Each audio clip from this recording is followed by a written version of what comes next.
TGN updates में आपका स्वागत है। प्रधानमंत्री नरेंद्र मोदी और मलेशिया के प्रधानमंत्री अनवर इब्राहिम ने नई दिल्ली में एक द्विपक्षीय बैठक की। इस बैठक में भारत मलेशिया संबंधों को और मजबूत करने के विभिन्न पहलुओं पर चर्चा की गई। प्रेस कॉन्फ्रेंस के दौरान प्रधानमंत्री नरेंद्र मोदी के रिमार्क्स। प्रधानमंत्री दातो श्री अनवर इब्राहिम, दोनों डेलीगेशंस के सदस्यगण, मीडिया के हमारे साथी, नमस्कार। प्रधानमंत्री बनने के बाद अनवर इब्राहिम जी का भारत का यह पहला दौरा है। मुझे खुशी है कि मेरे तीसरे कार्यकाल की शुरुआत में ही भारत में आपका स्वागत करने का अवसर मिल रहा है।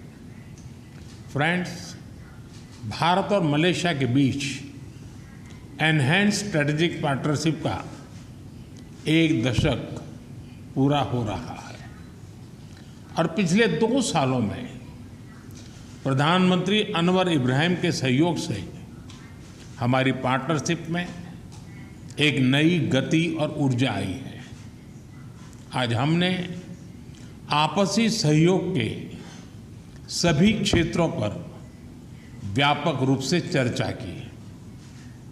हमने देखा कि हमारे द्विपक्षीय व्यापार में निरंतर प्रगति हो रही है।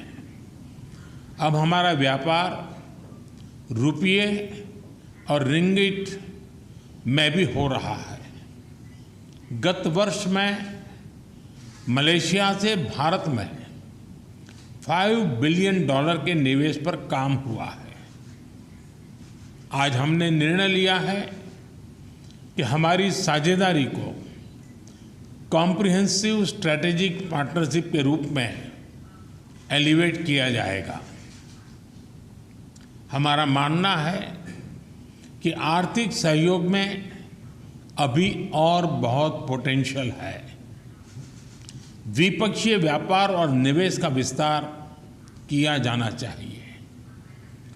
नए तकनीकी क्षेत्रों जैसे कि सेमीकंडक्टर, फिनटेक, रक्षा उद्योग, AI और क्वांटम में हमें आपसी सहयोग बढ़ाना चाहिए। हमने भारत और मलेशिया के बीच कॉम्प्रिहेंसिव इकोनॉमिक कोऑपरेशन एग्रीमेंट के रिव्यू में गति लाने पर बल दिया है। डिजिटल टेक्नोलॉजी में सहयोग के लिए डिजिटल काउंसिल की स्थापना करने का और स्टार्टअप अलायंस बनाने का निर्णय लिया है। भारत के UPI और मलेशिया के पेनेट को जोड़ने के लिए भी काम किया जाएगा। आज CEO फोरम की मीटिंग से नई संभावनाएं सामने आई हैं।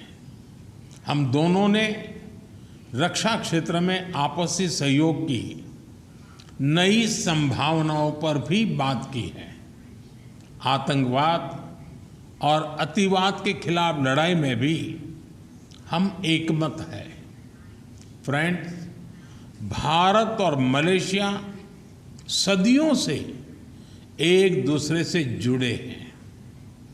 मलेशिया में रह रहे लगभग 3 मिलियन भारतीय प्रवासी हमारे बीच एक लिविंग ब्रिज है।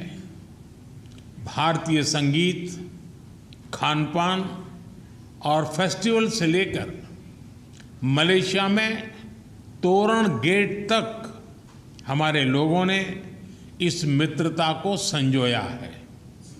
पिछले वर्ष मलेशिया में हुआ PIO डे एक बहुत सफल और लोकप्रिय कार्यक्रम था। जब हमारे नए संसद भवन में सेंगोल की स्थापना हुई तो उस ऐतिहासिक क्षण का जोश मलेशिया में भी देखा गया। आज वर्कर्स के एम्प्लॉयमेंट संबंधी समझौते से भारत से वर्कर्स की भर्ती के साथ साथ उनके हितों के संरक्षण को भी बढ़ावा मिलेगा। लोगों के आवागमन को सरल बनाने के लिए हमने वीज़ा प्रोसीडर्स को आसान बनाया है। विद्यार्थियों के लिए स्कॉलरशिप और सरकारी अधिकारियों के प्रशिक्षण पर बल दिया जा रहा है। अब आईटेक स्कॉलरशिप के अंतर्गत मलेशिया के लिए साइबर सुरक्षा और एआई जैसे अत्याधुनिक कोर्स के लिए 100 सीटें विशेष रूप से आवंटित की जाएगी। मलेशिया की यूनिवर्सिटी तुनकू अब्दुल रहमान, उसमें एक आयुर्वेद चेयर स्थापित की जा रही है। इसके अलावा मलया यूनिवर्सिटी में तिरुवल्लुवर चेयर स्थापित करने का निर्णय भी लिया गया है।